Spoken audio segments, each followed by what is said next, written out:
Hey students, for your assignment today we are going to continue drawing and working in your sketchbook, and I'm going to have you create a ribbon drawing.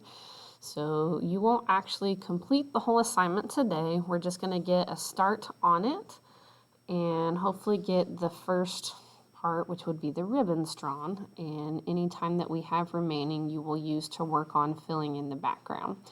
So you need your sketchbook. I'm going to have you turn to the next page, and we're going to work here and leave the back of your notes blank.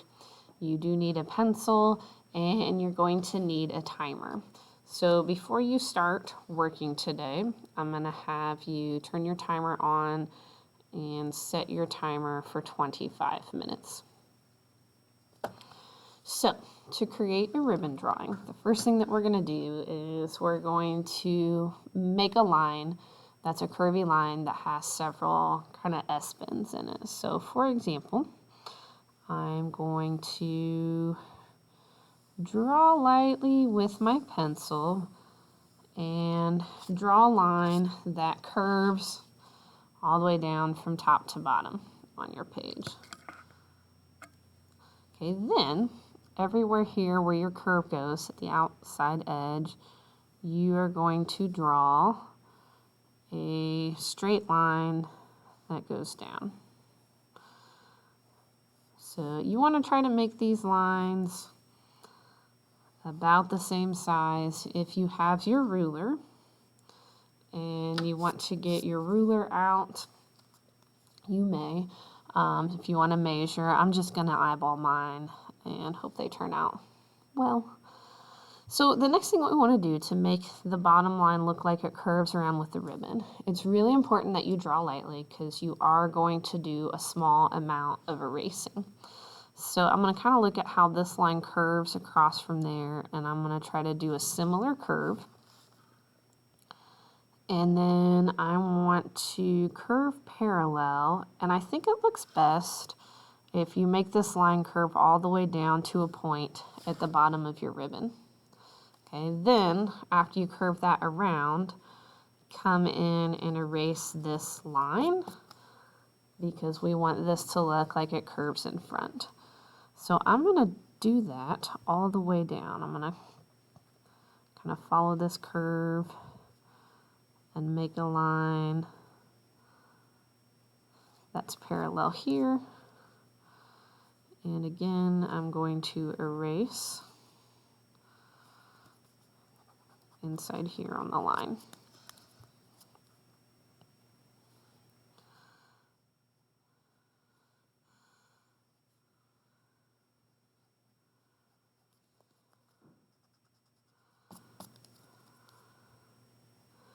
Now on this one, if I measure and figure out about the size of that, the bottom of this would kind of curve down here. So I actually don't have to draw that. This line's just going to go straight down to where that is. So you don't have to make your lines curve exactly the way mine look.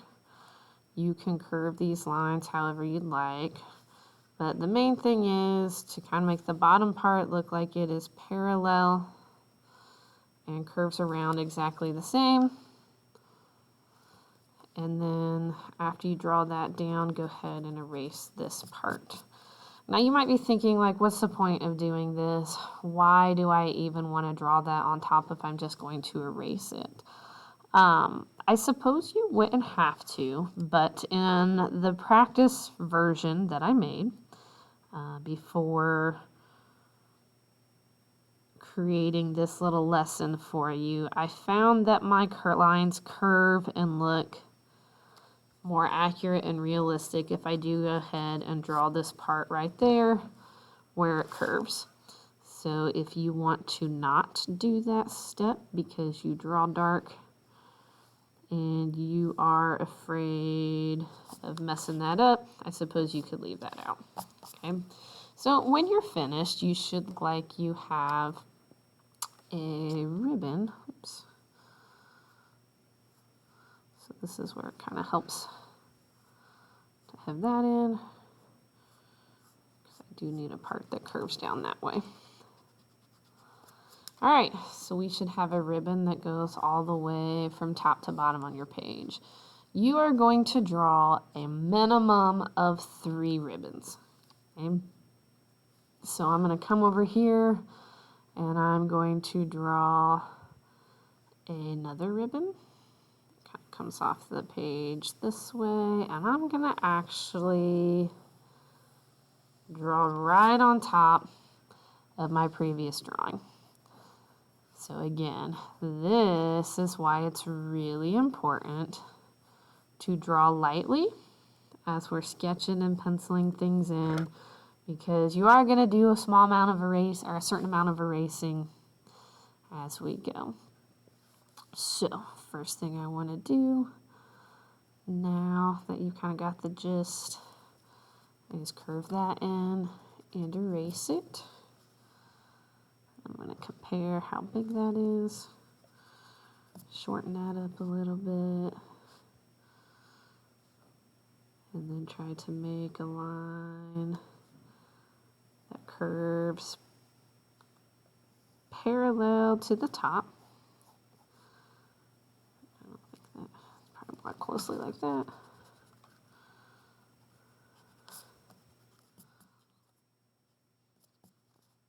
And now I can go ahead and erase this up here if I want this first ribbon to look like it's on top. So as you do this, we're going to do a series of overlapping. So when you draw things and make them look like they overlap, you're going to draw to try to make it look like some things are in front of others. So I want the very first ribbon that I drew to be in front. Ooh, that needs to stay. This stays here. Shorten that. So a lot of this is just going to be taking a look at what you have drawn and making adjustments until it looks the way you want it to.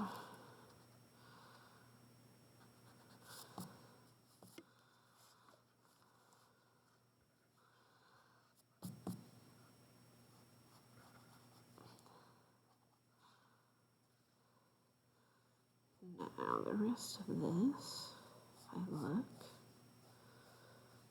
kind of curve down into here.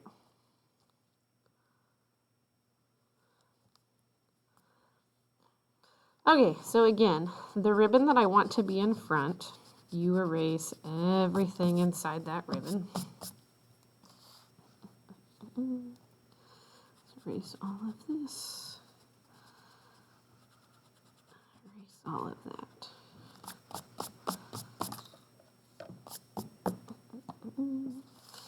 And then last thing I'm going to do is we're going to do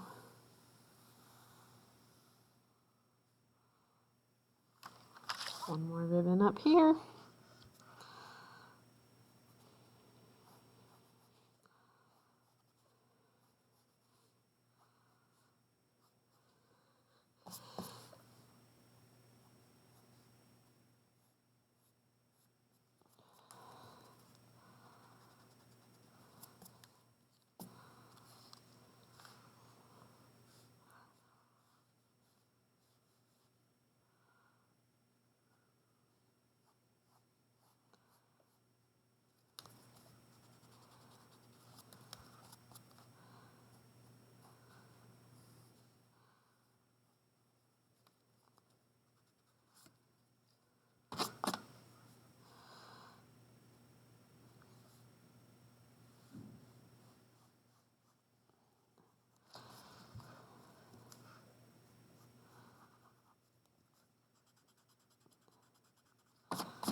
Okay, so wrapping up, so we take a look, and I'm going to kind of hold this up a little bit closer. At this point, I would not actually darken anything yet. You are going to fill in your background. So as I look, I start my timer. That took me about 10 minutes to get that penciled in. What I want you to do now is to choose a colored pencil, any choice that you want, and you are going to fill all of the background in here around your ribbons with a color of your choosing. Okay, if you want to kind of draw some other snippets of ribbons in that look like they kind of continue off the page, you're welcome to add those in however you would like. So I'm going to kind of fill my space in here. But if that's something that you would choose to do, you can. Okay, so spend the rest of your time shading your background. As soon as your timer runs out, stop working. If you'd like to continue working and finish, that's okay too. But as soon as your timer runs out, when you're done shading, stop, take a picture of your photo, and upload that into Google Drive. If you have questions, please make sure that you email those to me. And good luck with your assignment.